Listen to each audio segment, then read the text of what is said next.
Hey everybody, I'm John Rourke, Editor-in-Chief of Phoenix Home and Garden Magazine. We're here at the Arizona Fine Art Expo, and we're here talking with Caroline Kloss. Caroline, hi. Hi, how are you doing? Good, thank you. So you work in oil primarily? Yes. Or exclusively? Exclusively in oil. Okay, and how many years have you been here at the Expo? This is my 14th year. 14th, okay. Yes. And what is it about this Expo as an artist? What's different about this one? What's so great about this Expo? Well, for 10 weeks, we get to come here and meet it's a giant workshop for us, Right. behind the scenes, colleagues, professionals, Family now, right? and indeed, everybody becomes family after 14 years, and it's very inspirational to trade tips and get critiques from other artists who are equally in the field with you. Exactly. So it's not just about selling. Right, It's right. about being with my tribe. I love that. And then, what advice do you have for people who are attending? What's the best way to experience this expo? Wear comfortable shoes, Yes, because very important. you are going to need more than a day to see the entire show. Right. You can get sensory overload. Come in open-minded and understand you're going to see a wide variety of styles, and we're going to be working, so when we're willing to answer questions. So it's just great to stroll around on an afternoon like this and have lunch and go back and take it up in the afternoon and visit some more booths. Fantastic. So, if I recall correctly, your work has evolved. Yes. You used to work much more Photorealistically. photoreal. That's Yes. right. Okay. And so now it's much more graphic. I really wanted to explore color and my relationship to the environment through color. So that's why I call my current work The Desert Reimagined, exploring the desert through color. Okay.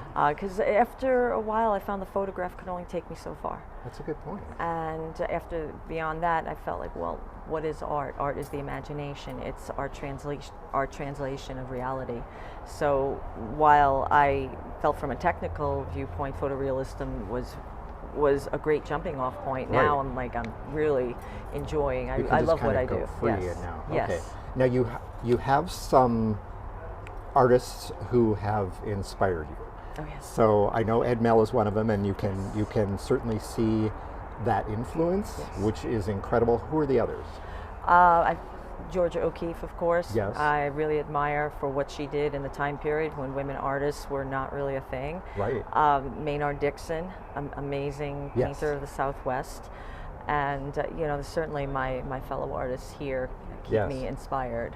Okay. And has your work, since you've gone to the more away from the photorealism into the more graphic, how has it evolved in the last few years? Do you see an evolution? Oh yes, in your own work? actually the piece that I have on my easel right now is me freeing up my brush strokes. While I have a lot Okay. of tightly controlled lines, in which I still enjoy, but I want to loosen up my brush strokes and just let the paint and the play of brush strokes really energize the painting. Okay, and the colors of these pieces are so intense. They vibrate. Yes. They almost glow. Talk to me about, let's talk about this one right here. This swirl. Cactus? Yes. So it's very graphic. Are you working from photographs? Are you working from just your head? Where does that reference come from? I will normally wander around in the desert at dusk or dawn when the shadows are long, when the colors are Yes. just coming up, and there you get those rich reds and pinks and yellows.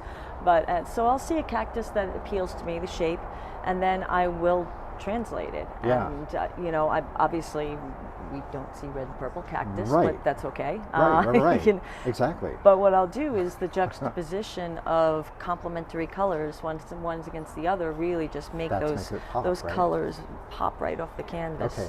So is there a consistency? I'm not sure how to ask this. So is there a consistency where a cactus is not always going to be red. It's going to be just whatever is going on Oh, with you when you're creating. I correct? did a series just to challenge myself a few years back when I was really starting to explore this style, probably about 5 years ago, where I did a cactus in every single color. Okay. And The same cactus? slightly different, but okay. so it wouldn't get too boring. Sure. So, but I did a cactus in all colors of the rainbow. Okay. And just to see which one I enjoyed the most, which colors work the best together. So it's a way for me to challenge myself and to learn about color. Sure. Yeah. That's it. And as far as media goes, have you when you were doing photorealism, it was also oils? Yes. Okay. Yes. So- I've been an oil painter since I was 17. Okay. And oils are not easy. It does. You know what? Mastery of any I guess, technique. yes, exactly. I Once you learn- could never go into watercolor. Yeah. I say that's my second lifetime. I see others here doing work that I'm blown away by. That we all have our own skill set, and we've devoted our life, our love to that medium. Yeah, exactly. Once again, we are here at the Arizona Fine Art Expo, which is open through March 24th. Buy a ticket and then you can come back as many times as you want. As Caroline said, you don't expect to see everything in one day. Don't expect to experience it all in one day. You'll have sensory overload. But come in, wander around, add to your collection, start a collection. This is the place to do it. How many artists do we have here? Do you know? I believe 80 it's about something? 80. Okay. Yes. All right. So there are a lot, and a great variety of styles. A lot of work that is inspired by the Southwestern landscape. Arizona Fine Art Expo through March 24th.